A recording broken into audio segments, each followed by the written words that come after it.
Hello everyone, good morning to all of you.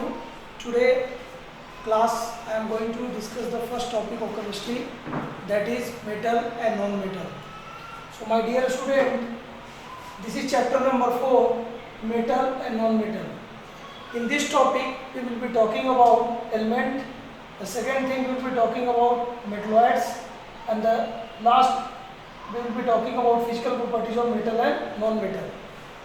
So my dear student, metal and non-metal is very important chapter in our everyday life that you have to understand. Before we begin this topic, first thing we need to define, that is element. Element are material that is made up of only one type of substance.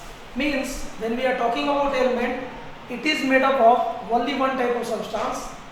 Example, you can take hydrogen, oxygen, carbon. There are lots of examples are there in this world that you can take for element.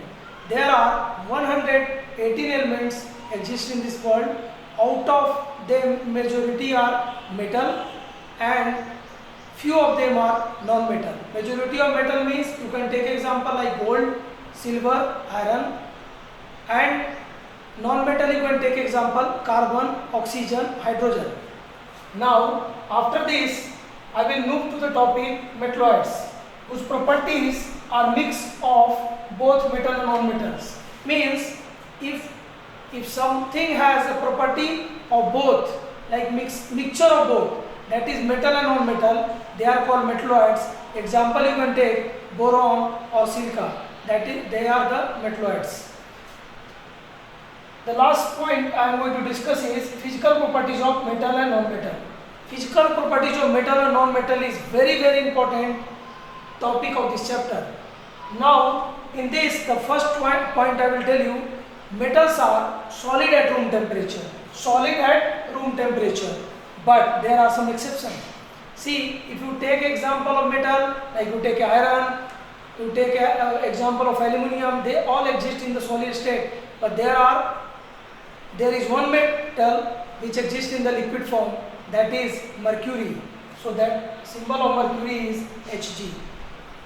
But in the case of non-metal, we are saying that solid or gas, exception bromine. See, non-metal mostly exists in the form of solid or gas. You can just take example of non-metal. You see in my hand, this is a wooden piece. It is a non-metal, and also you are taking oxygen every day, right? To live in this world, that is also a non-metal. It exists in the form of gas. But there is some exception. The exception is bromine. Bromine is a non-metal, but it exists in the liquid form. After that, the second point is metal are hard substance.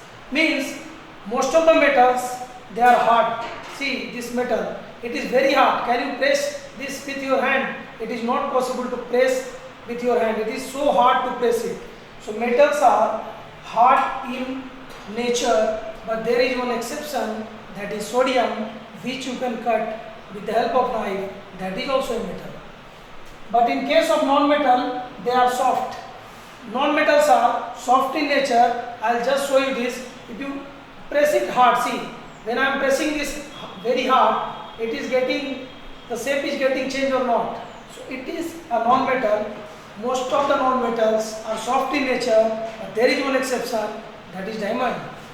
Diamond is very hard. That's why we are using for these ornaments, right? Because its brightness is very high and it looks really nice. Third point is metal can be beaten into sheet. I'll just show you this example. See, I have one sheet in my hand. See here.